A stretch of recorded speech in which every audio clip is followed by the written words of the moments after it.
Hello बच्चों, welcome to exam शिविर academy. तो एग्जाम शिविर एकेडमी का ये यूट्यूब चैनल है एग्जाम शिविर स्कूल, जिसमें हम पहले 2 लेक्चर देख चुके हैं और उस 2 लेक्चर में हमने हार्ट की एनाटॉमी देखी थी और साथ में हमने कार्डियक साइकिल शुरू किया था। और कार्डियक साइकिल में जो प्रीवियस लेक्चर था उसमें हमने 2 स्टेप कंप्लीट कर चुके थे। एक था अपना वेंट्रिकुलर सिस्टोल और दूसरा था वेंट्रिकुलर डायस्टोल। क्लियर? तो चलिए आज के लेक्चर में देखते हैं अपन क्या क्या पढ़ना है। वो आज के लेक्चर में साइड ऑलरेडी प्रिपेयर है ताकि हमारा समय कम जाए। क्लियर? चलिए, तो लास्ट क्लास हमने देखा था कार्डियक साइकिल। कार्डियक साइकिल हमें क्या बताता है? कार्डियक साइकिल हमें ये बताता है कि 0.8 सेकंड के दौरान 0.8 सेकंड किसका टाइम है? Time duration of 1 beat. एक बीट में लिया गया समय है 0.8 सेकंड का। और 0.8 सेकंड के दरमियान हमारे हार्ट के ऑरिकल और वेंट्रिकल में किस प्रकार से चेंजेस होते हैं। चेंजेस इन द सेंस यहाँ पर कि ब्लड का फ्लो किस प्रकार से कहाँ होता है उसको बोलते हैं, उस प्रकार के चेंजेस की हम बात कर रहे हैं यहाँ पर। तो उसका जो स्टडी होता है वो किस में करते हैं अपन? कार्डियक साइकिल में। ये 0.8 सेकंड की बात करें, ध्यान रखना वो 1 बीट का समय है, एक बीट में लगा समय है। और एक बीट में हम किसको इंक्लूड करते हैं? सिस्टोल और डायस्टोल दोनों, यानी कि auricular systole, auricular diastole, ventricular systole और वेंट्रिकुलर डायस्टोल, इन चारों को इंक्लूड करते हैं। तो एक बीट की बात करें 1 बीट की, तो उसमें दोनों इंक्लूड है, सिस्टोल और डायस्टोल। सिस्टोल प्लस डायस्टोल दोनों उसमें इंक्लूड होंगे। चलिए, क्लियर? तो अब इस 0.8 सेकंड का जो टाइम लग रहा है इसको हमने किस में? 8 इक्वल हाफ में डिवाइड कर दिया। 8 इक्वल पार्ट में हम डिवाइड कर लेते हैं। और जो एक सेगमेंट है वो किसको रिप्रेजेंट कर रहा है? 0.1 सेकंड को। क्लियर? तो हम एक साइकिल बना रहे हैं जिसमें आउटर साइकिल जो है वो हमारे रिप्रेजेंट कर रहा है किसके? ऑरिकल को। आउटर साइकिल है वो रिप्रेजेंट करेगा ऑरिकल को, और जो इनर साइकिल है वो रिप्रेजेंट कर रहा है आपके वेंट्रिकल को। ये आउटर साइकिल ऑरिकल को रिप्रेजेंट कर रहा है और इनर साइकिल जो वेंट्रिकल को रिप्रेजेंट कर रहा है। अब आउटर साइकिल में आप देख पा रहे हो कि जो पार्ट मैंने कलर किया हुआ है, जिस पार्ट में कलर किया हुआ है वो किसको रिप्रेजेंट कर रहा है? सिस्टोल को, यानी कि कॉन्ट्रैक्शन को रिप्रेजेंट कर रहा है। और जिस पार्ट में कलर नहीं किया है, जिसको मैंने खाली छोड़ दिया है, वो आपके किसको रिप्रेजेंट कर रहा है? डायस्टोल को, यानी कि वो रिलैक्सेशन को शो कर रहा है।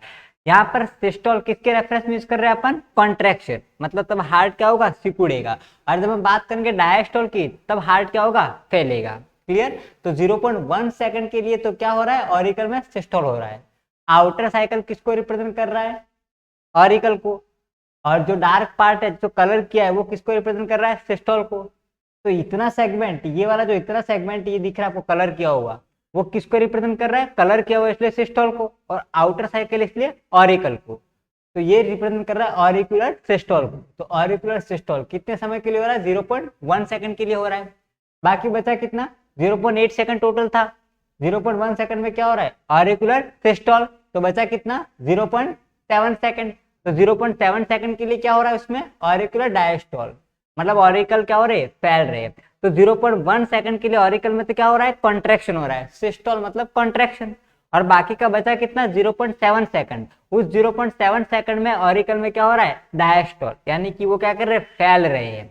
तो जब ऑरिकल फैलेंगे, क्लियर है, जब ऑरिकल फैलेंगे तब क्या होगा? वो रक्त को प्राप्त करेंगे। और जब ऑरिकल सिकुड़ेंगे तब क्या करेंगे? वो ऑरिकल रक्त को कहां भेज देंगे? दोनों वेंट्रिकल में भेज देंगे। क्लियर? चलिए, अब जो इनर साइकिल है वो किसको रिप्रेजेंट कर रहा है? इनर साइकिल वेंट्रिकल को रिप्रेजेंट कर रहा है। इनर साइकिल वेंट्रिकल को रिप्रेजेंट कर रहा है। तो अगेन जो कलर्ड पार्ट है वो किसको रिप्रेजेंट कर रहा है? सिस्टोल को। और जो नॉन कलर्ड पार्ट है खाली छोड़ दिया वो किसको रिप्रेजेंट कर रहा है? डायस्टोल को। तो अगर हम बात करें सिस्टोल की, तो सिस्टोल कितने समय के लिए हो रहा है? वेंट्रिकुलर सिस्टोल 0.3 सेकंड के लिए, 1, 2 और 3। तो 0.3 सेकंड के लिए क्या हो रहा है? वेंट्रिकल में सिस्टोल। इसका मतलब ध्यान देना, इधर देखना, वेंट्रिकल में सिस्टोल होगा। तो जब वेंट्रिकल में सिस्टोल होगा तो ब्लड वेंट्रिकल से निकल जाएगा। तो वेंट्रिकल से निकलकर उल्टा नहीं जाएगा, क्योंकि यहाँ पर तो वाल्व लगे हुए हैं जो उसको जाने नहीं देंगे। तो यहाँ पर रक्त के पास जाने का एक ही रास्ता होगा, कौन सा? उसके चापों में चला जाना। लेफ्ट वेंट्रिकल से उसके चाप में, राइट वेंट्रिकल से उसके चाप में चला जाएगा यहाँ पर। क्लियर? चलिए, तो वेंट्रिकुलर सिस्टोल 0.3 सेकंड के लिए हो रहा है। वेंट्रिकुलर डायस्टोल की बात करें तो वो कितने समय के लिए हो रहा है? 0.5 सेकंड के लिए। ये रहा वेंट्रिकुलर डायस्टोल, 1, 2, 3, 4 और 5। वो 0.5 सेकंड के लिए वेंट्रिकल में डायस्टोल हो रहा है। अब समझना, वेंट्रिकल डायस्टोल यानी कि वेंट्रिकल क्या कर रहे हैं, फैल रहे हैं। तो जब वेंट्रिकल फैलेंगे तो वो ऑरिकल से क्या करेंगे, ब्लड को प्राप्त करेंगे। और जब वेंट्रिकल में सिस्टोल होगा, वेंट्रिकल में सिकुड़ना प्रारंभ करेंगे, तब क्या होगा, वेंट्रिकल से ब्लड बाहर निकलेगा। उसी प्रकार ऑरिकल को आप क्या करोगे, कॉन्ट्रैक्शन, ऑरिकल में होगा सिस्टोल, तो जब ऑरिकल में सिस्टोल होगा तब क्या होगा, ऑरिकल से ब्लड कहाँ आएगा, वेंट्रिकल में। और जब ऑरिकल फैलेंगे, जब ऑरिकल में डायस्टोल होगा, तब क्या करेंगे, वो रक्त को प्राप्त करेंगे। कहाँ से, शरीर से और फेफड़ों से। अभी देखेंगे यहाँ पर। चलिए, अब यहाँ पर एक चीज मैंने यहाँ पे बीच में लिखी है, जॉइंट डायस्टोल। जॉइंट डायस्टोल जो कितने समय के लिए हो रहा है, 0.4 सेकंड के लिए हो रहा है, जॉइंट डायस्टोल। देखो जॉइंट डायस्टोल क्या होता है, वो ये आप देख रहे हो, 0.4 सेकंड, 1, ये 2, ये 3 और ये 4, ये 0.4 सेकंड के लिए आप देख रहे हो, ऑरिकल में भी और वेंट्रिकल में भी। इनर साइकिल किसको रिप्रेजेंट कर रहा है, वेंट्रिकल को, आउटर साइकिल ऑरिकल को। तो इस 0.4 सेकंड तक ऑरिकल और वेंट्रिकल दोनों में क्या हो रहा है, डायस्टोल हो रहा है। यानी कि 0.4 सेकंड तक ऑरिकल भी फैल रहे हैं और वेंट्रिकल भी फैल रहे हैं, और इसीलिए उसको हम क्या बोलते हैं, जॉइंट डायस्टोल। क्लियर। तो जॉइंट डायस्टोल कितने समय के लिए होता है आपका, 0.4 सेकंड के लिए। क्लियर। चलिए, अब सबसे पहले हम बात करेंगे, पहला स्टेप शुरू किया था प्रीवियस लेक्चर में, देख चुके अपन, ये वेंट्रिकुलर सिस्टोल। तो वेंट्रिकल में अब सिस्टोल हो रहा है। ये डायग्राम को थोड़ा समझ लेते हैं। क्लियर। देखिए, शरीर का सारा अशुद्ध रक्त है वो इकट्ठा होकर कहाँ पे आ रहा है, ये आपके राइट ऑरिकल में आ रहा है। किसके थ्रू आ रहा है, तो वेन के थ्रू आ रहा है। ये नॉर्मल वेन है, ये नॉर्मल वेन है। ठीक है, वेन के थ्रू कहाँ गया, राइट ऑरिकल में। फिर यहाँ पर ये कौन सा है, ट्राइकस्पिड वाल्व, ये ट्राइकस्पिड वाल्व है, वहां से राइट वेंट्रिकल में। फिर राइट वेंट्रिकल के बाद ये जो चाप आपको दिख रहा है वो कौन सा आपका, ये है हमारा पल्मोनरी, पल्मोनरी आर्क, ये हो गया पल्मोनरी आर्क।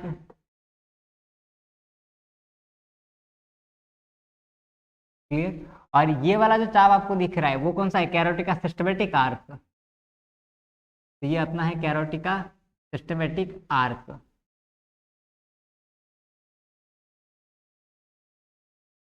कैरोटिका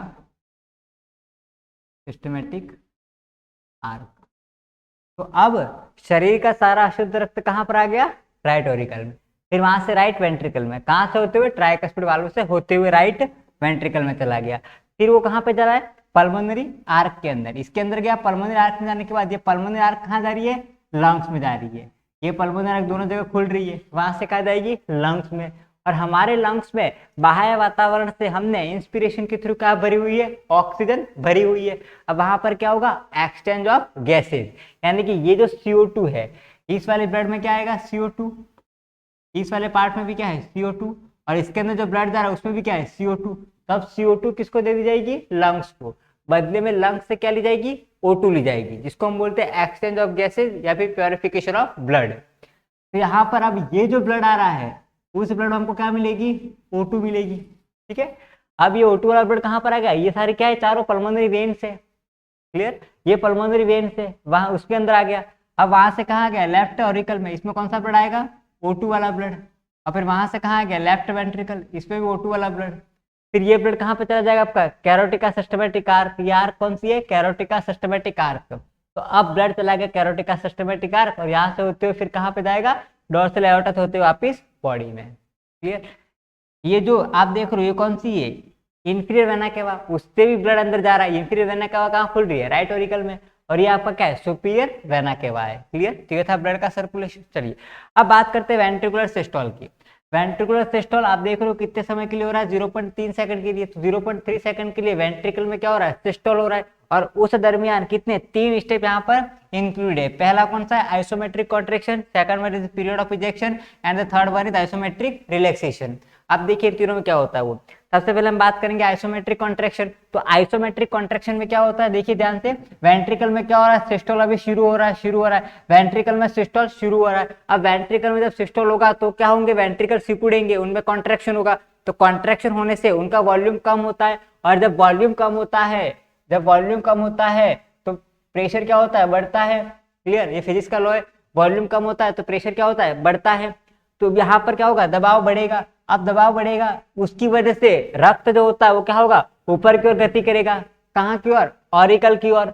तो रक्त के ऑरिकल में जाने की संभावना बनी रहेगी। तो उसीलिए जब ये प्रेशर लगातार बढ़ता रहेगा तो रक्त को उल्टे ऑरिकल में जाने से रोकने के लिए दोनों कस्पिड वाल्व, कौन से देखिए, बाइकस्पिड और ट्राइकस्पिड वाल्व। बाइकस्पिड वाल्व जो लेफ्ट ऑरिकल और लेफ्ट वेंट्रिकल के बीच में, ट्राइकस्पिड वाल्व जो राइट ऑरिकल और राइट वेंट्रिकल के बीच में, वो दोनों कस्पिड वाल्व क्या होंगे, बंद हो जाएंगे, ताकि रक्त राइट वेंट्रिकल से राइट ऑरिकल में और लेफ्ट वेंट्रिकल से लेफ्ट ऑरिकल में नहीं जा पाए। यानी कि दोनों वेंट्रिकल से दोनों ऑरिकल में ब्लड फ्लो को रोकने के लिए दोनों कस्पिड वाल्व बंद हो जाएंगे। कब? जब वेंट्रिकल में सिस्टोल होगा, क्योंकि वेंट्रिकल में सिस्टोल होगा तभी तो ब्लड ऊपर जाएगा। तो उस वक्त जब ये दोनों कस्पिड वाल्व बंद हो जाएंगे, उस वक्त पहला हार्ट साउंड आता है, जिसको क्या बोलते हैं, लब। क्या बोलते हैं, लब। पहला हार्ट साउंड कब आएगा, ध्यान से समझना, कब आएगा, जब वेंट्रिकल में सिस्टोल होगा। वेंट्रिकल में जब सिस्टोल होगा तब पहला हार्ट साउंड आता है, कौन सा, लब। क्लियर। और मतलब हार्ट साउंड के ओरिजिन की बात करें तो ओरिजिन किसकी वजह से हो रही है, वेंट्रिकल में सिस्टोल की वजह से। लेकिन हार्ट साउंड आ क्यों रहा है, वो जो साउंड आ रहा है लब, वो लब साउंड क्यों आ रहा है, किसकी वजह से आ रहा है, तो क्या बोलोगे, closing of cuspid valve. Both cuspid valve, bicuspid and tricuspid valve, दोनों कस्पिड वाल्व के बंद होने की वजह से यहाँ पर क्या हो रहा है, आपका फर्स्ट हार्ट साउंड आता है, लब। क्लियर। चलिए अब आगे ध्यान दे रहा, तो इसी को हम क्या बोलते हैं, आइसोमेट्रिक कॉन्ट्रैक्शन। तो आइसोमेट्रिक कॉन्ट्रैक्शन क्या होता है, इस प्रक्रिया के दौरान वेंट्रिकल में क्या होता है, सिस्टोल शुरू हो जाता है, और वेंट्रिकल में सिस्टोल शुरू हो जाने के कारण वेंट्रिकल का आयतन कम होता है और दबाव बढ़ता है। दबाव बढ़ने के कारण क्या होता है, दोनों कस्पिड वाल्व जो होते हैं वह बंद हो जाते हैं, और उस समय पहली हृदय ध्वनि, फर्स्ट हार्ट साउंड, लब सुनाई देता है। क्लियर। Isometric contraction. अब बात करते हैं period of ejection. Period of ejection क्या होता है वो देखिए। पीरियड ऑफ इजेक्शन, अभी यही समय चल रहा है, 0.3 सेकंड वाला ही है ना। तो पीरियड ऑफ इजेक्शन में क्या होगा, सुनना। अब वेंट्रिकल और अधिक क्या हो रहा है, सिकुड़ रहे सिकुड़ रहे सिकुड़ रहे। अब वेंट्रिकल के सिकुड़ने से वॉल्यूम कम और प्रेशर बढ़ रहा है, दबाव किसका, वेंट्रिकल का। अब वेंट्रिकल का प्रेशर धीरे धीरे बढ़ रहा है। अब जो चाप जो है, कौन से चाप, कैरोटिका सिस्टमेटिक आर्क, क्लियर, और दूसरा पल्मोनरी आर्क, ये दोनों जो चाप है, दोनों आर्क जो है, उन दोनों आर्क का प्रेशर इस वेंट्रिकल के प्रेशर से कम होगा। कम क्यों होगा, क्योंकि वेंट्रिकल तो लगातार सिकुड़ रहे हैं, तो उनका आयतन कम होगा, इसकी वजह से प्रेशर बढ़ेगा। तो अब ये प्रेशर लगातार बढ़ रहा है बढ़ रहा है बढ़ रहा है। अब जो चापों का प्रेशर है, दोनों चापों का प्रेशर है, उसकी तुलना में वेंट्रिकल का जो प्रेशर है वो बहुत ज्यादा हो गया है। उसकी वजह से चाप के बीच में, ध्यान से समझना, चाप के बीच में और वेंट्रिकल के बीच में क्या क्रिएट हो गया है, प्रेशर ग्रेडियंट। वो प्रेशर ग्रेडियंट कैसा, एक तरफ हाई प्रेशर एक तरफ लो प्रेशर है। हाई प्रेशर कहां पर हो गया है, दोनों वेंट्रिकल्स में, और लो प्रेशर कहां हो गया है, दोनों चापों में। तो इस प्रेशर ग्रेडियंट के कारण जो लिक्विड होता है वो कहां से कहां की ओर फ्लो करता है, हाई प्रेशर से लो प्रेशर की ओर। तो उस प्रेशर ग्रेडियंट के कारण क्या होगा, दोनों वेंट्रिकल का जो ब्लड है, दोनों वेंट्रिकल का जो ब्लड है वो अपने अपने चापों में प्रवेश कर जाता है, और उसी को हम बोलते हैं पीरियड ऑफ इजेक्शन। तो पीरियड ऑफ इजेक्शन का क्या मतलब है, रक्त का दोनों वेंट्रिकल से अपने अपने चापों में प्रवेश करना। क्लियर। तो कौन सा ब्लड कहां जा रहा है, तो देखिए लेफ्ट वेंट्रिकल का ब्लड तो कहां जाएगा, इसके अंदर जाएगा, और ये क्या है आपका कैरोटिका सिस्टमेटिक आर्क है। तो लेफ्ट वेंट्रिकल का ब्लड तो कहां जाएगा, कैरोटिका सिस्टमेटिक आर्क में जाएगा। क्लियर। और राइट वेंट्रिकल के ब्लड की बात करें तो राइट वेंट्रिकल का ब्लड आपका कहां जाएगा, पल्मोनरी आर्क में। और पल्मोनरी आर्क वाला ब्लड देखिए आप डायग्राम में, पल्मोनरी आर्क वाला ब्लड कहां जा रहा है, यहाँ से होता हुआ ये गया आपके लंग्स में, किसके लिए, प्योरिफिकेशन के लिए। और लेफ्ट वेंट्रिकल का ब्लड तो प्योर ही है ना, तो वो कहाँ जाएगा, बॉडी में जा रहा है, आप देख पा रहे हो यहाँ पर। क्लियर। चलिए, तो ये आपका हो गया पीरियड ऑफ इजेक्शन। तो पीरियड ऑफ इजेक्शन क्या है, सुनना, इस प्रक्रिया के दौरान वेंट्रिकल लगातार कॉन्ट्रैक्ट होते रहते हैं, जिसकी वजह से वेंट्रिकल का प्रेशर बहुत अधिक बढ़ जाता है, किसकी तुलना में, चापों की तुलना में। और इसके कारण एक प्रेशर ग्रेडियंट क्रिएट होता है, और उस प्रेशर ग्रेडियंट के कारण रक्त जो होता है वो हाई प्रेशर से लो प्रेशर की ओर प्रवाह करता है, जिसके कारण दोनों वेंट्रिकल का जो रक्त होता है वो अपने अपने चापों में चला जाता है। लेफ्ट वेंट्रिकल से रक्त जाता है कैरोटिका सिस्टमेटिक आर्क में, और राइट वेंट्रिकल से जाता है आपके पल्मोनरी आर्क में। क्लियर। चलिए, ये था पीरियड ऑफ इजेक्शन। अब आइसोमेट्रिक रिलैक्सेशन, सुनना, आइसोमेट्रिक रिलैक्सेशन क्या होता है वो। अब देखिए, अब वेंट्रिकल को जितना मैक्सिमम कंट्रैक्शन होना था उतना कर लिया है, जितना मैक्सिमम सिस्टोल वो कर सकता था उतना वेंट्रिकल ने कर लिया। अब वेंट्रिकल और अधिक सिकुड़ना बंद कर रहे हैं, तो वेंट्रिकल के और अधिक सिकुड़ना बंद कर दिया। इसकी वजह से अब क्या होगा, सुनना ध्यान से, कुछ समय बाद दोनों चापों का और दोनों वेंट्रिकल का उनका प्रेशर समान हो जाएगा। तो प्रेशर समान हो गया यानी कि प्रेशर ग्रेडियंट नहीं क्रिएट हो रहा है। तो प्रेशर ग्रेडियंट क्रिएट नहीं होगा तो ब्लड का फ्लो नहीं होगा। ब्लड का फ्लो नहीं होगा इन द सेंस क्या मतलब है कि वेंट्रिकल से अब ब्लड कहाँ नहीं जाएगा, वेंट्रिकल से उसके चापों में रक्त का प्रभाव नहीं होगा, ना ही चाप से उल्टा कहां पर आएगा, वेंट्रिकल में आएगा। पहले भी उल्टा नहीं आ रहा था क्योंकि पहले तो प्रेशर ही क्रिएट हो रहा था, ऐसे कॉन्ट्रैक्शन हो रहा था ना, तो प्रेशर के कारण नीचे नहीं आ रहा था। क्लियर। लेकिन आइसोमेट्रिक रिलैक्सेशन एक ऐसी अवस्था है जिसमें वेंट्रिकल से रक्त निकलना बंद हो जाता है, कहां पर, चापों में जाना, और दोनों वेंट्रिकल का जो प्रेशर है वो दोनों चापों के समान हो जाता है। कहने का मतलब ये है कि आइसोमेट्रिक रिलैक्सेशन एक ऐसी अवस्था है जहां पर दोनों वेंट्रिकल और दोनों चापों, उनका जो प्रेशर है, उनका जो दबाव है वो समान हो जाता है। इसीलिए हम क्या बोलते हैं, आइसोमेट्रिक रिलैक्सेशन की अवस्था रिलैक्स कंडीशन में है, यानी कि वेंट्रिकल से अब और अधिक ब्लड नहीं निकल रहा है। क्लियर। क्योंकि वेंट्रिकल और चाप दोनों का दबाव समान हो गया है। क्योंकि ब्लड का फ्लो कब होगा, जब प्रेशर ग्रेडियंट क्रिएट होगा, एक तरफ प्रेशर हाई होगा एक तरफ प्रेशर लो होगा, तभी होगा। क्लियर। चलिए, तो ये था वेंट्रिकुलर सिस्टोल। अब बात करते हैं वेंट्रिकुलर डायस्टोल, जो कितने समय के लिए हो रहा है, 0.5 सेकंड के लिए। तो वेंट्रिकल डायस्टोल समझना ध्यान से, वेंट्रिकल डायस्टोल का मतलब क्या होता है, वेंट्रिकल का फैलना। अब 0.5 सेकंड के लिए, 0.5 सेकंड के लिए वेंट्रिकल क्या हो रहे हैं, डायस्टोल, वेंट्रिकल फैल रहे हैं। तो अब समझना, वेंट्रिकल फैलेंगे, जैसे ये वेंट्रिकल फैल रहे हैं, वेंट्रिकल फैल रहे हैं, उसके कारण क्या होगा, आयतन बढ़ेगा, और जब आयतन बढ़ेगा, आयतन बढ़ेगा तो प्रेशर क्या होगा, कम होगा, क्योंकि प्रेशर और आयतन के बीच में कैसा रिलेशन है, इनवर्सली प्रोपोर्शनल है। जब एक बढ़ता है तो दूसरा क्या होगा, कम होगा। ऐसे रिलेशन को अपन क्या बोलते हैं, इनवर्सली प्रोपोर्शनल। तो यहाँ पर जब भी वेंट्रिकल फैल रहे हैं तो वेंट्रिकल के फैलने के कारण वेंट्रिकल का प्रेशर कम हो गया, तो वेंट्रिकल का प्रेशर कम हो गया, किसकी तुलना में, दोनों ऑरिकल की तुलना में। क्लियर। अब प्रेशर कम हो गया, प्रेशर कम हो गया, और ऑरिकल में क्या है, प्रेशर ज्यादा है। तो ऑरिकल में प्रेशर ज्यादा होने के कारण, ऑरिकल में प्रेशर, क्योंकि यहाँ पर तो वेंट्रिकल फैल रहे हैं ना, तो उसकी वजह से वेंट्रिकल का प्रेशर क्या होगा, धीरे धीरे धीरे कम होगा, कम होगा, कम होगा। अब एक अवस्था ऐसी आएगी कि राइट ऑरिकल और लेफ्ट, दोनों ऑरिकल्स और दोनों वेंट्रिकल, उनके बीच में प्रेशर में अच्छा खासा अंतर आ जाएगा। कहने का मतलब एक प्रेशर ग्रेडियंट क्लियर हो जाएगा, क्रिएट हो जाएगा। यहाँ पर प्रेशर क्या होगा, ज्यादा होगा ऑरिकल में, और वेंट्रिकल में प्रेशर कम होगा। और जो फ्लूइड होता है, लिक्विड होता है, वो कहां से कहां की ओर फ्लो करता है, हाई प्रेशर से लो प्रेशर की ओर। तो यहाँ पर ऑरिकल में अब क्या हो गया, प्रेशर अधिक हो गया है। एक्चुअल में ऑरिकल में कुछ नहीं हुआ है, हुआ क्या, वेंट्रिकल में, वेंट्रिकल फैल गए हैं, इसकी वजह से वेंट्रिकल का प्रेशर कम हो गया है। किसके कंपैरिजन में, ऑरिकल के कंपैरिजन में। तो ऑरिकल का ब्लड तो लो प्रेशर की ओर मूव करेगा, क्योंकि जो लिक्विड है वो हाई प्रेशर से लो प्रेशर में जाएगा। तो हाई प्रेशर आपके ऑरिकल में है और वेंट्रिकल में लो प्रेशर है, तो अब ब्लड कहां पर, नीचे आने की कोशिश करेगा। क्लियर ना। और उस वक्त क्या होगा, ये दोनों कस्पिड वाल्व खुल जाएंगे और ब्लड नीचे आएगा। लेकिन यहाँ पर ध्यान देना, जब इनका प्रेशर कम होगा, किनका, वेंट्रिकल का, तो वेंट्रिकल का प्रेशर कम होगा, तो जब प्रेशर कम होगा तो वो ऑरिकल की तुलना में कम तो हो ही रहा है, लेकिन चापों की तुलना में भी तो कम होगा ना, क्योंकि चापों में भी क्या है, रक्त भरा हुआ है दोनों चापों में। तो अब चापों की तुलना में भी वेंट्रिकल का प्रेशर कम होगा। अब चाप में जो ब्लड है उसका प्रेशर हाई है, इन चापों में जो ब्लड है उसका प्रेशर हाई है, लेकिन जो वेंट्रिकल में ब्लड है उसका प्रेशर लो है। अब रक्त कहां से कहा जाएगा, हाई प्रेशर से लो प्रेशर की ओर। तो उसके कारण इन चापों से रक्त बहता हुआ नीचे की ओर गति करेगा, तो वो जो रक्त है वापस कहां पर आ जाएगा, वेंट्रिकल में आने की संभावना रहती है, रह सकती है वेंट्रिकल वापस आने की। तो उसको रोकने के लिए, यानी कि रक्त को वापस वेंट्रिकल में आने से रोकने के लिए, दोनों चापों में, कैरोटिका सिस्टमैटिक आर्क और पल्मोनरी आर्क, उन दोनों चापों में, दोनों आर्क में विशेष प्रकार के वाल्व होते हैं जिसको हम बोलते हैं सेमील्यूनर वाल्व।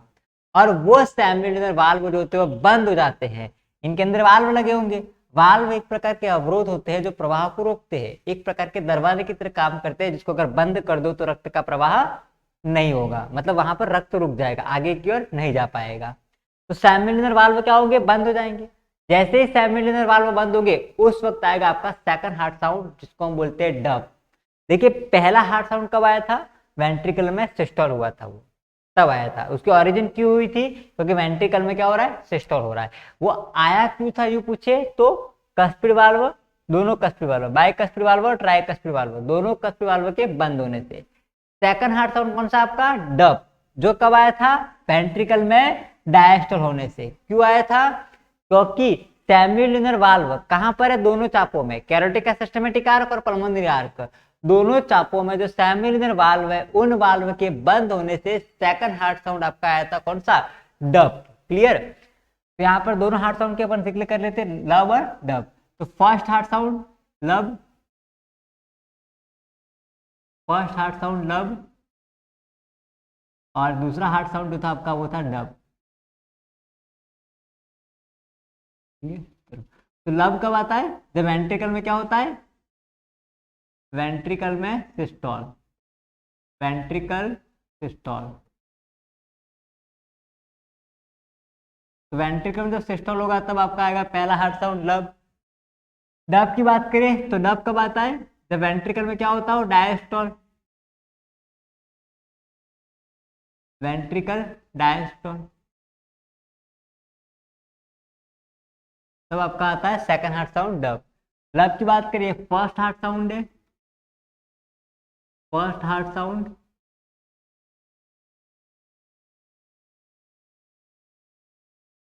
और डब जो है वो आपका सेकंड हार्ट साउंड है।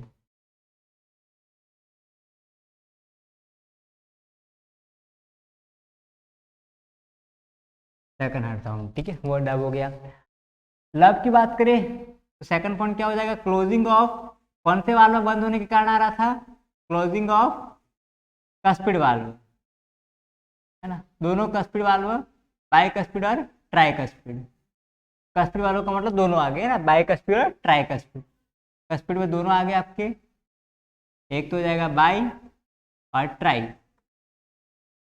बाइकस्पिड और ट्राइकस्पिड दोनों वाल्व। यहाँ पर की बात करें तो ये कब आता है, क्लोजिंग ऑफ,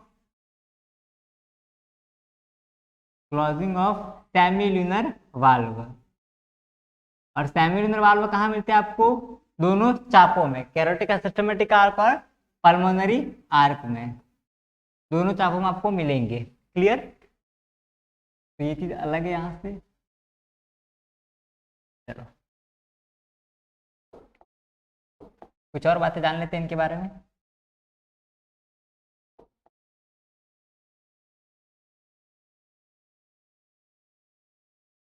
अब हम बात करते हैं लब और डब में से। आप देख रहे हो ज्यादा, अगर हम इंटेंसिटी की बात करें तो ज्यादा इंटेंसिटी किसकी है, डब की।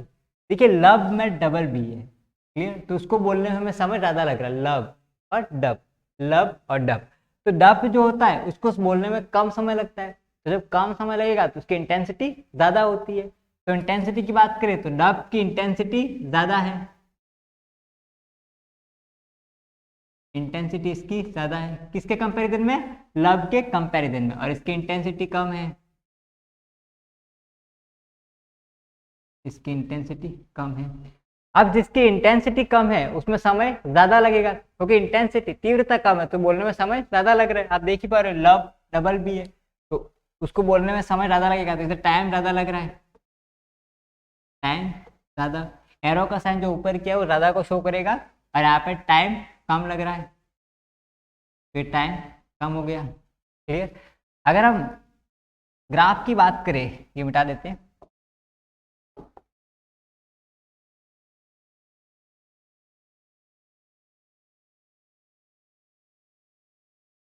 अगर हम यहाँ पर ग्राफ की बात करें, इन दोनों के बीच में अगर ग्राफ खींचे अपन, एक मिनट, जॉइंट डायस्टोल पे हटा देते हैं। चलिए अब मैं यहाँ पर ग्राफ खींच रहा हूँ दोनों के बीच में, किसके बीच में, टाइम और इंटेंसिटी के बीच में, ठीक है। यहाँ पर होगा आपका इंटेंसिटी, ये इंटेंसिटी हो गया और इधर अपन लेते हैं टाइम। अगेन यहाँ पर इंटेंसिटी और टाइम। अगर इसका ग्राफ खींचे अपन तो आप यहाँ पर देख रहे हो टाइम ज़्यादा लग रहा है, इंटेंसिटी कम है, तो टाइम ज़्यादा लगेगा और इंटेंसिटी कम। कुछ इस प्रकार से ग्राफ आएगा। ओके, इंटेंसिटी, ये जो वर्टिकल एक्सिस है वो किसको रिप्रेजेंट कर रहा है? इंटेंसिटी को। और हॉरिजॉन्टल एक्सिस है वो रिप्रेजेंट कर रहा है टाइम को। यहाँ पर आप देख रहे हो टाइम ज़्यादा है, इंटेंसिटी कम है, तो ये वाला ग्राफ किसके लिए होगा? आपके लिए, लब के लिए होगा। क्लियर? और डब में जो ग्राफ आएगा वो किस प्रकार से आएगा? कुछ ऐसा आएगा, कॉलम शेप में, है ना। आप देख रहे हो टाइम जो है वो कम है यहाँ पर, हॉरिजॉन्टल एक्सिस जो है वहाँ पर टाइम है, और वर्टिकल एक्सिस आप देख रहे हो जहाँ पर लंबाई बहुत ज़्यादा है ये वाली, तो इसकी इंटेंसिटी ज़्यादा है। तो डब की इंटेंसिटी ज़्यादा होती है और टाइम कम होता है। लब की बात करें तो इंटेंसिटी कम और टाइम ज़्यादा होता है। क्लियर? दोनों हार्ड साउंड की बात करें, लब हार्ड साउंड आता कब है? याद रखने वाली, याद रखना है, एग्जाम में जनरली यही पूछा जाता है कि लब कब आता है? जब वेंट्रिकल में क्या होता है? सिस्टोल होता है। जब वेंट्रिकल में सिस्टोल होता है तब लब साउंड आता है। और साथ में याद रखना है कब पैदा होता है? जब बाइकस्पिड और ट्राइकस्पिड वाल्व दोनों बंद होते हैं। देखो समझना ध्यान से चीजों को, पहले कौन सी प्रक्रिया हो रही है? पहले तो होगा वेंट्रिकुलर सिस्टोल। जब वेंट्रिकल में सिस्टोल होगा, वेंट्रिकल में सिस्टोल होगा तभी तो ब्लड ऊपर की ओर फ्लो करेगा, और उसको रोकने के लिए हमें दोनों कस्पिड वाल्व क्या करने पड़ेंगे? बंद करने पड़ेंगे। क्लियर? तो इसलिए लिखा है closing of cuspid, sorry, ventricular systole, यानी कि वेंट्रिकल में सिस्टोल हुआ, जैसे ही सिस्टोल होगा दोनों कस्पिड वाल्व बंद हो जाएंगे और उस वक्त आपका आएगा पहला हार्ड साउंड लब। क्लियर? अब आगे सुनिए, वेंट्रिकल में डायस्टोल हुआ, जैसे वेंट्रिकल में डायस्टोल होगा तो क्या होगा? वेंट्रिकल में डायस्टोल होने से उसका वेंट्रिकल का प्रेशर कम हो जाएगा और चापों का प्रेशर अधिक होगा। तो अब चापों से रक्त कहाँ पर आना की कोशिश करेगा? वेंट्रिकल्स में आने की। तो उसको रोकने के लिए फिर कौन से वाल्व बंद करने पड़ेंगे? सेमिल्यूनर वाल्व, जो किसके अंदर है? इन दोनों चापों के अंदर है। उन वाल्वों को बंद करना पड़ेगा, तब आपका आएगा second hard sound dub.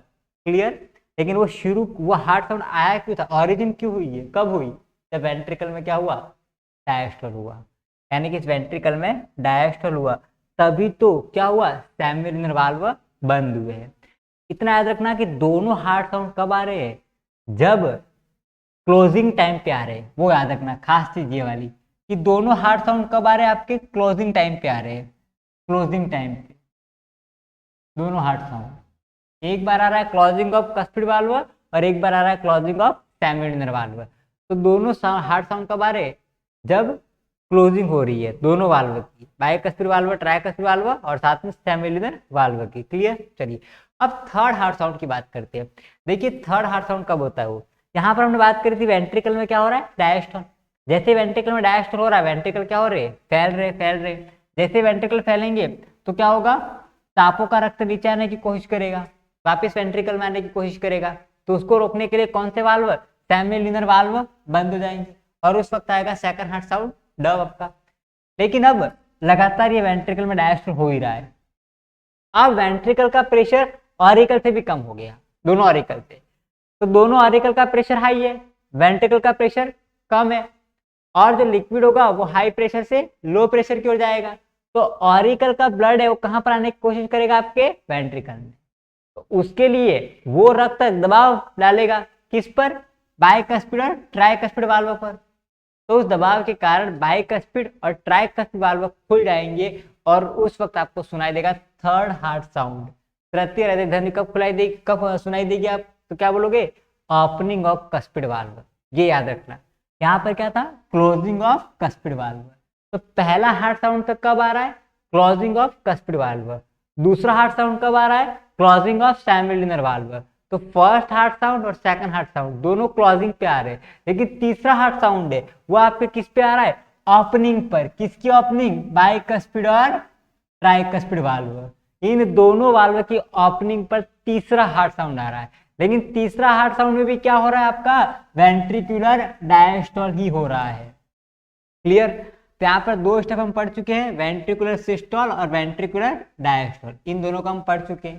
Clear? चलिए अब बात करते हैं ऑरिकुलर सिस्टोल और ऑरिकुलर डायस्टोल। क्लियर? चलिए तो ऑरिकुलर सिस्टोल कितने समय के लिए हो रहा है? 0.1 सेकंड के लिए, और ऑरिकुलर डायस्टोल 0.7 सेकंड के लिए। क्लियर? चलिए अब बात करते हैं ऑरिकुलर डायस्टोल की। ऑरिकुलर डायस्टोल में क्या होगा, जब ऑरिकुलर डायस्टोल होगा तो वो कितने समय के लिए हो रहा है, 0.7 सेकंड के लिए। और उस 0.7 सेकंड के दौरान क्या होगा कि दोनों ऑरिकल जो होते हैं वो क्या करेंगे, रक्त को प्राप्त करेंगे, क्योंकि उनमें क्या हो रहा है, डायस्टोल हो रहा है, वो फैल रहे हैं वो। क्लियर है। तो अब क्या होगा, यहाँ पर ऑरिकल क्या करेंगे, डायस्टोल कर रहे हैं, तो डायस्टोल करेंगे तो रक्त को प्राप्त करेंगे। तो आप देख रहे हो लेफ्ट ऑरिकल जो रक्त को प्राप्त कर रहा है, लेकिन वो कहाँ से प्राप्त कर रहा है, लंग से प्राप्त कर रहा है। लेफ्ट ऑरिकल लंग्स से कैसा ब्लड प्राप्त करेगा, प्योर ब्लड प्राप्त करेगा। भाई राइट ऑरिकल भी क्या कर रहा है, रक्त को प्राप्त करेगा जब डायस्टोल होगा तब, लेकिन वो कहाँ से प्राप्त करेगा, शरीर से। आप देख रहे हो ये शरीर से कौन सा रक्त जा रहा है, CO2 वाला इम्प्योर ब्लड। यानी कि जब वेंट्रिकल में ऑरिकल में डायस्टोल जब होगा तब, ऑरिकल में जब डायस्टोल होगा तब लेफ्ट ऑरिकल जो रक्त प्राप्त करेगा और राइट ऑरिकल भी रक्त प्राप्त करेगा, लेकिन लेफ्ट ऑरिकल जो होता है वो रक्त प्राप्त करेगा कहाँ से, आपके लंग से प्राप्त करेगा और साथ में शुद्ध रक्त प्राप्त करेगा। वही राइट ऑरिकल की बात करें तो ये अशुद्ध रक्त प्राप्त करेगा, कहाँ से प्राप्त करेगा, शरीर से प्राप्त करेगा। क्लियर। चलिए अब यहाँ पर जो वेंट्रिकुलर डायस्टोल हुआ था, क्लियर, उस वेंट्रिकुलर डायस्टोल की कहाँ पे लिखते हैं अपन, यहाँ पे लिख देते हैं वेंट्रिकुलर डायस्टोल। जो वेंट्रिकल में डायस्टोल हुआ था उसमें 2 स्टेप है, इस पे 2 स्टेप इंक्लूडेड हैं। पहला स्टेप जो है वो है रैपिड इन फ्लो, पहला जो स्टेप है वो है रैपिड इन फ्लो, और दूसरा जो स्टेप है वो है डायस्टेसिस, डायस्टेसिस। चलो अब ये 2 टर्म का क्या मतलब उसको समझिए, ये दोनों टर्म क्या कहना चाह रही है वहां पर। पहला है रैपिड इन फ्लो। देखिए रैपिड इन फ्लो क्या होता है, जब वेंट्रिकल में डायस्टोल शुरू होगा, यानी कि वेंट्रिकल में क्या होगा, फैलाव शुरू होगा। जैसे वेंट्रिकल फैलना शुरू हुए, वेंट्रिकल में डायस्टोल हुआ, वेंट्रिकल में रिलैक्सेशन हुआ, वेंट्रिकल फैलना शुरू हुए। वेंट्रिकल फैलेंगे तो उनके फैलने के कारण उनका आयतन बढ़ जाएगा, जब आयतन बढ़ेगा तो प्रेशर कम होगा, तो इनका प्रेशर कम हो जाएगा किसकी तुलना में, चापों की तुलना। तो जैसे ही प्रेशर चापों की तुलना में कम हुआ, चापों से ब्लड उल्टा आना शुरू हो जाएगा। तो वो उल्टे ब्लड को वापस वेंट्रिकल में आने से रोकने के लिए कौन से, इसके अंदर 2 वाल्व है, कौन से, सेमी ल्यूनर वाल्व। वो सेमी ल्यूनर वाल्व बंद हो जाएंगे और पहला हार्ट साउंड आएगा, सेकंड हार्ट साउंड आएगा डब। क्लियर। अब सुनना आगे क्या होगा। लेकिन यहाँ पर देख रहे हो कि वेंट्रिकल में डायस्टोल हो ही रहा है लगातार, वेंट्रिकल में क्या हो रहा है, डायस्टोल 0.5 सेकंड तक हो रहा है, तो वो लगातार वेंट्रिकल में डायस्टोल हो रहा है। तो उसकी वजह से उसका प्रेशर और कम हो गया, किसकी तुलना में, दोनों ऑरिकल की तुलना में। अब समझना आगे। तो दोनों ऑरिकल की तुलना में भी वेंट्रिकल का प्रेशर क्या होगा, कम हो गया, और दोनों ऑरिकल में प्रेशर ज्यादा है। दोनों ऑरिकल में प्रेशर ज्यादा, वेंट्रिकल में प्रेशर कम है, तो क्या क्रिएट हुआ, प्रेशर ग्रेडियंट।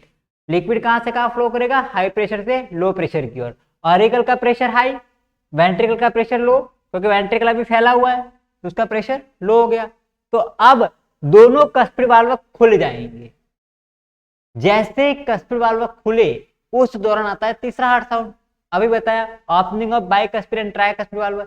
लेकिन सुनना, जैसे ही दोनों कस्पिड वाल्व खुले उसी दौरान जितना रक्त लेफ्ट ऑरिकल और राइट ऑरिकल में भरा हुआ था, वो रक्त बहुत ही तेजी के साथ रैपिडली वो पूरा ब्लड आपके कहां पर आ जाएगा, लेफ्ट वेंट्रिकल और राइट वेंट्रिकल में। यानी कि लेफ्ट ऑरिकल का ब्लड लेफ्ट वेंट्रिकल में, राइट ऑरिकल का ब्लड राइट वेंट्रिकल। तो क्योंकि देखो पूरा ब्लड अभी भर रहा था अंदर, वो पूरा ब्लड यहाँ पर इकट्ठा हुआ है राइट ऑरिकल और लेफ्ट ऑरिकल में, और जैसे ही वाल्व खुले तो ब्लड तेजी से गिरता हुआ कहां पर आ जाएगा, आपके लेफ्ट वेंट्रिकल और राइट वेंट्रिकल। और उसी दशा को, उसी अवस्था को हम क्या बोलते हैं, रैपिड इन फ्लो। रैपिडली फ्लो होना ब्लड का, है ना, बहुत ही तेज गति से रक्त का प्रवेश करना, कहां से, ऑरिकल से वेंट्रिकल की ओर। तो रैपिड इन फ्लो किसका स्टेप है ये, वेंट्रिकुलर डायस्टोल। रैपिड इन फ्लो की बात करें तो क्या अपन लिख सकते हैं, वेंट्रिकुलर डायस्टोल के दौरान वेंट्रिकल में जैसे डायस्टोल शुरू होता है, वेंट्रिकल का जो दबाव होता है वह कम होना शुरू हो जाता है, और उसका दबाव चापों के दबाव से कम हो जाता है, जिसके कारण चापों का रक्त उल्टा वेंट्रिकल में आने लगता है। तो उसको रोकने के लिए दोनों सेमिलुनर वाल्व बंद हो जाएंगे जो दोनों चापों में है, और उस दौरान सेकंड हार्ट साउंड आएगा डब। क्लियर। और वेंट्रिकल लगातार डायस्टोल, मतलब उनमें डायस्टोल चालू ही रहता है, तो डायस्टोल के लगातार चालू रहने के कारण उनका जो दबाव है वह ऑरिकल की तुलना में कम हो जाता है। अब दोनों ऑरिकल में दबाव अधिक है और वेंट्रिकल में दबाव कम है, जिसके कारण दोनों कस्पिड वाल्व खुल जाते हैं, तब तृतीय हृदय ध्वनि सुनाई देती है। और जैसे ही दोनों कस्पिड वाल्व खुलते हैं, दोनों ऑरिकल का ब्लड तेजी के साथ अपनी ओर के वेंट्रिकल में चला जाता है, यानी कि लेफ्ट ऑरिकल का लेफ्ट वेंट्रिकल में, राइट ऑरिकल का राइट वेंट्रिकल में, और इसी को हम क्या बोलते हैं, रैपिड इन फ्लो। क्लियर। इसको हम रैपिड इन फ्लो। अब ये क्या है, डायस्टेसिस, वो समझना। अब क्या हो गया, रैपिड इन फ्लो हो गया है। अब सुनना आगे क्या होगा वो। अब रैपिड इन फ्लो हो गया, अब कुछ समय के लिए कुछ कंडीशन ऐसी होगी, अब वो समय कौन सा है, ये वाला जॉइंट डायस्टोल। यहाँ पे लिखा था मैंने, मिटा दिया, जॉइंट डायस्टोल, जॉइंट डायस्टोल। ये जॉइंट डायस्टोल कितने सेकंड का है, आप डायग्राम में देख पा रहे होगे, 0.4 सेकंड का है। ये रहा 1 2 3 4। इसमें ऑरिकल में और वेंट्रिकल में दोनों में क्या हो रहा है, डायस्टोल हो रहा है। ठीक है। यहाँ पर वेंट्रिकल में डायस्टोल कितना हो रहा है, 0.4 सेकंड। उसमें से 0.5 सेकंड, उसमें से 0.4 सेकंड तक तो आपका क्या हो रहा है, डायस्टेसिस हो रहा है। क्योंकि 0.4 सेकंड में क्या होगा, आप सुनना, जैसे ही ऑरिकल ब्लड प्राप्त करेंगे सीधा किसको दे देंगे, वेंट्रिकल को। क्योंकि अभी क्या हुआ है, बाइकस्पिड और ट्राइकस्पिड वाल्व खुल चुके हैं, तो जैसे ऑरिकल को ब्लड मिला सीधा किसको दे देगा, वेंट्रिकल को। जैसे ऑरिकल को ब्लड मिला सीधा किसको दे देगा, वेंट्रिकल को। तो ऑरिकल भी ब्लड को रिसीव कर रहे हैं, मतलब वो भी क्या कर रहे हैं, फैल रहे हैं, और वेंट्रिकल भी ब्लड को रिसीव कर रहे हैं, इसलिए वो भी क्या कर रहे हैं, फैल रहे हैं। यानी कि ऑरिकल और ventricle, both auricle and both ventricle are diastole. दोनों वेंट्रिकल में, दोनों ऑरिकल और वेंट्रिकल में क्या हो रहा है, डायस्टोल हो रहा है। और उस अवस्था को हम क्या बोलते हैं, डायस्टेसिस। जो कितने के लिए, 0.4 सेकंड के लिए। यानी कि समझना, जो 0.5 सेकंड का जो टाइम है, उस टाइम को हम दो पार्ट में डिवाइड कर सकते हैं, है ना। एक तो कौन सा है, रैपिड इन फ्लो, रैपिड इन फ्लो वो वाला, तो वो टाइम तो अपना कितना, 0.1 सेकंड, ये ग्राफ अलग है ना। और ये कौन सा आपका, डायस्टेसिस, डायस्टेसिस, ये टाइम कितना, 0.4 सेकंड का। और दोनों मिलाकर हम क्या हो रहा है, वेंट्रिकुलर डायस्टोल हो रहा है। क्लियर। ध्यान देना यहाँ पर, डायस्टेसिस क्या अवस्था होती है, यह एक ऐसी अवस्था होती है जिसमें ऑरिकल रक्त प्राप्त करते और सीधा, मतलब स्टोर नहीं कर रहे हैं, इसके पहले स्टोर कर रहे थे, सीधा किसको दे रहे हैं आप, वेंट्रिकल को दे रहे हैं। तो इस सिचुएशन को हम क्या बोलते हैं, डायस्टेसिस। क्लियर। जो यहाँ पर कितने के लिए होती है, 0.4 सेकंड के लिए होती है। क्लियर। तो ये अपना हो गया कौन सा, वेंट्रिकुलर डायस्टोल, ऑरिकुलर सिस्टोल। अब नेक्स्ट स्टेप में क्या होगा, सुनना, यहाँ पर इन दोनों की बात करें तो रैपिड इन फ्लो से आपका कितना, 70% अप्रोक्सीमेट ब्लड जो होता है वो कहाँ पे आ जाता है, वेंट्रिकल में। और डायस्टेसिस की बात करें तो डायस्टेसिस से आपका कितना, 5%, सॉरी 20%, 5% नहीं है, 20%, 25, तो ये कितना, 25%। तो यहाँ पर 70% ब्लड और यहाँ पर 25% ब्लड, यानी कि रैपिड इन फ्लो से 70% ऑरिकल का ब्लड किसमें आ जाएगा, वेंट्रिकल का। बाकी डायस्टेसिस 25% ब्लड, यानी कि 25% ब्लड जैसे ही उसको मिलेगा, कहाँ से, एक तो यहाँ से मिलेगा फेफड़ों से, और दूसरा शरीर से, जो मिल रहा है लेफ्ट ऑरिकल राइट ऑरिकल को सीधा किसको दे देंगे, अपने अपनी ओर के वेंट्रिकल को दे देंगे। ऐसे करके कितना, 25% ब्लड चला जाएगा। 70% तो पहले से स्टोर था वो चला गया, 25% सीधा लिया दोनों ऑरिकल ने और सीधा किसको दे दिया, वेंट्रिकल को। तो टोटल कितना हुआ, 95। बाकी बचा 5%, वो 5% जाएगा ऑरिकुलर सिस्टोल में। इसके द्वारा ऑरिकुलर सिस्टोल, वो केवल 0.1 सेकंड के लिए हो रहा है। मतलब अब जो बचा कुचा रक्त इसके अंदर और भी अगर पड़ा हुआ है, कहाँ पर, ऑरिकल में, तो यहाँ पर ऑरिकल में क्या होना शुरू हो जाएगा, सिस्टोल, ऑरिकल सिकुड़ेंगे, ताकि बचा कुचा रक्त भी ऑरिकल से कहाँ पर आ जाए, वेंट्रिकल में। और वो जो ब्लड है वो कितना होता है आपका 5%, ठीक है। तो ऑरिकुलर सिस्टोल से 5% ब्लड आपका चला जाएगा, ऑरिकुलर सिस्टोल। इससे कितना, तो 5% ब्लड जो बचा हुआ था वो भी अब कहाँ पर आ जाएगा आपका, दोनों वेंट्रिकल में आ जाएगा। क्लियर, तो ये था ऑरिकुलर सिस्टोल। अब ऑरिकुलर डायस्टोल की बात करें तो 0.7 सेकंड के लिए होता है। मैं बता चुका हूँ ऑरिकुलर डायस्टोल में क्या होगा, दोनों ऑरिकल जो होते हैं रक्त को प्राप्त करते हैं। लेफ्ट ऑरिकल जो होता है वो ब्लड कहाँ से प्राप्त करेगा, ध्यान देना, ये जो ऑरिकुलर डायस्टोल है वो जॉइंट डायस्टोल से अलग है। जॉइंट डायस्टोल में तो क्या हो रहा था, ऑरिकल ब्लड को प्राप्त कर रहे थे, सीधा किसको दे रहे, वेंट्रिकल को। क्लियर, लेकिन जब ऑरिकुलर डायस्टोल होगा अलग से 0.7 सेकंड के लिए जो हो रहा है ये वाला, वो जब होगा तब दोनों कस्पिर वाल्व बंद हो जाएंगे। क्लियर, दोनों कस्पिर वाल्व बंद हो जाएंगे और दोनों ऑरिकल क्या होंगे, अलग अलग रक्त प्राप्त करेंगे। लेफ्ट ऑरिकल फेफड़ों से शुद्ध रक्त प्राप्त करेगा, राइट ऑरिकल शरीर से अशुद्ध रक्त प्राप्त करेगा। क्लियर, और वो प्रक्रिया आपकी क्या कहलाएगी, ऑरिकुलर डायस्टोल। क्लियर यहाँ तक, चलिए एक बार पर पूरा समझ लेते हैं क्या चीजें है। बड़ी सिंपल सी बात है, देखिए हम पढ़ रहे कार्डियक साइकिल, इसमें 4 स्टेप इंक्लूड होते हैं, auricular systole, auricular diastole, ventricular systole और वेंट्रिकुलर डायस्टोल। ऑरिकुलर डायस्टोल की बात सबसे पहले हमने पढ़ा वेंट्रिकुलर डायस्टोल, जो कितने समय के लिए हो रहा है, 0.3 सेकंड के लिए हो रहा है। उसमें 3 स्टेप इंक्लूड है। पहला कौन सा आपका, आइसोमेट्रिक कॉन्ट्रैक्शन, दूसरा है पीरियड ऑफ इजेक्शन, तीसरा आइसोमेट्रिक रिलैक्सेशन।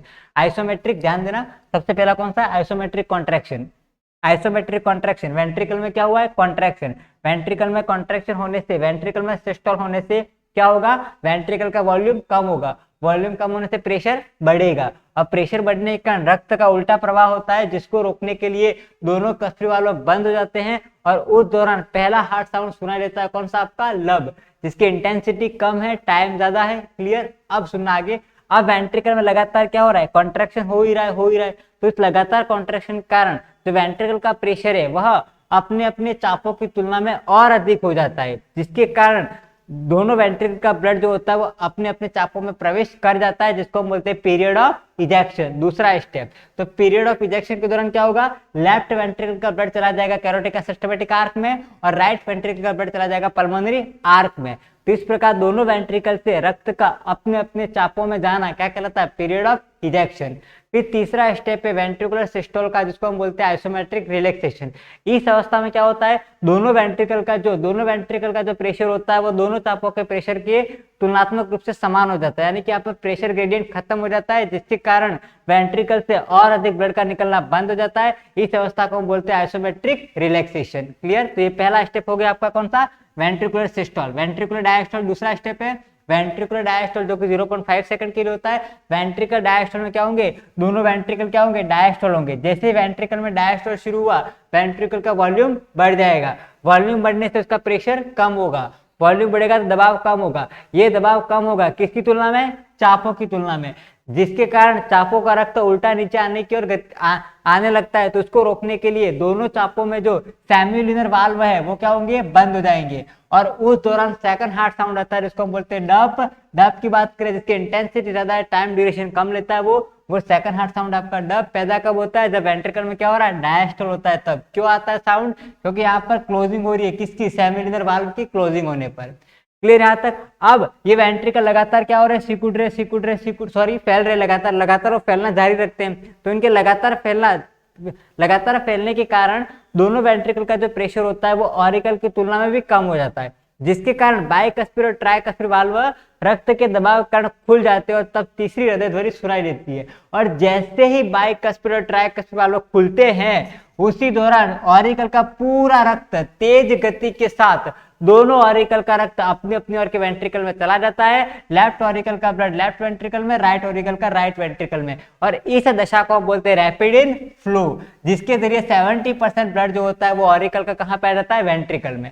अब क्या होगा, 0.4 सेकंड के लिए ऑरिकल, दोनों ऑरिकल जिस प्रकार से रक्त प्राप्त करते उसी प्रकार से बिना स्टोर किए हुए सीधे किसको दे देते हैं, वेंट्रिकल को। लेफ्ट ऑरिकल लेफ्ट वेंट्रिकल को, राइट ऑरिकल राइट वेंट्रिकल को। लेफ्ट ऑरिकल में प्योर ब्लड आ रहा है, राइट ऑरिकल में हीम 12 बढ़ रहा है। तो दोनों ऑरिकल जैसे रक्त को मिल रहा है वैसे ही सीधा किसको दे रहे, वेंट्रिकल को, जिसको हम बोलते हैं डायस्टेसिस अवस्था। और उस दरमियान कितना 25% ब्लड जो होता है वो दोनों ऑरिकल से कहाँ पे रहता है, वेंट्रिकल में। तो ये था अपना वेंट्रिकुलर डायस्टोल। अब बात करते हैं ऑरिकुलर सिस्टोल की। तो तीसरा स्टेप कौन सा हो जाएगा, तीसरा जो चरण है वो ऑरिकुलर सिस्टोल। तो अब क्या होगा, ऑरिकल में सिस्टोल होगा, यानी कि बचा खुचा जो भी रक्त है कितना 5%, 70% इधर आ गया, 25% इधर, 5% बचा। तो 5% जो रक्त है वो भी क्या होगा, ऑरिकल में सिस्टोल होने के कारण पूरे ऑरिकल में सिस्टोल होगा, ऑरिकल ऐसे सिकुड़ेंगे। तो 5% जो रक्त बचा हुआ है वो भी कहाँ पर आ जाएगा, वेंट्रिकल में आ जाएगा। क्लियर, जिसको हम बोलते हैं ऑरिकुलर सिस्टोल, जो कि 0.1 सेकंड के लिए हो रहा है। ऑरिकुलर डायस्टोल, ऑरिकुलर जब ऑरिकल में डायस्टोल का मतलब क्या हुआ, ऑरिकल में फैला होगा। ऑरिकल में जब डायस्टोल होगा तब क्या होगा, दोनों ऑरिकल अपनी अपनी ओर से क्या करेंगे, रक्त को प्राप्त करेंगे। लेफ्ट ऑरिकल की बात करें तो वो कहाँ से रक्त को प्राप्त करेगा, लंग्स से, प्योर रक्त। और राइट ऑरिकल की बात करें तो वो क्या करेगा, शरीर से प्राप्त करेगा, कैसा, अशुद्ध रक्त, CO2 क्लियर। तो ये था अपना कार्डियक साइकिल। आई होप आपको ये लेक्चर समझ में आया होगा। क्लियर। तो आज की क्लास में इतना ही। अगर अपन नेक्स्ट लेक्चर की बात करें तो नेक्स्ट लेक्चर में अपन डिस्कस करेंगे, एक तो दो टर्मिनोलॉजी है, ब्रेडिकार्डिया, टैकीकार्डिया, इनके बारे में डिस्कस करेंगे। क्लियर। तो thank you so much for the class. अगर आपको वीडियो अच्छा लगा हो तो लाइक करें, शेयर करें और सब्सक्राइब करें। Thank you so much for the watching.